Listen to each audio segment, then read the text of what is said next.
Hey everybody, what is going on? I hope you guys are all doing well and welcome to another tutorial video. In this video, I'm going to be explaining to you guys how you can purchase the Shopify basic plan. So let's get right into it. Now to purchase the plan, you just need to purchase it as you would any other plan. As you can see, I'm currently on the free trial, so I have this select a plan button over here, but I'll close it and I'll pretend that I don't have that button over here. Now to get to a plan, once you're on your dashboard, what you need to do is go into your settings. And then from there, you're gonna see this menu. Then you need to click on plan. And as you can see, currently I'm on a trial, but I do have the choose plan button right over here. So let's just click on that.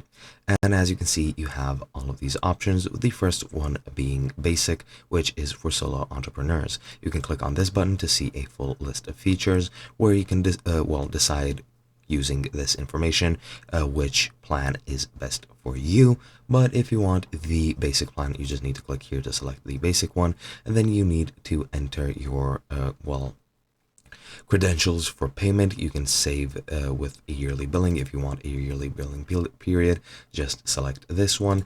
And yeah, once you've finished everything here, you can select either credit cards or PayPal, maybe even other services which might be available in your region if you do have any unique ones.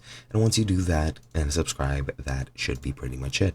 Hope you guys enjoyed, and I'll be seeing you guys in another video.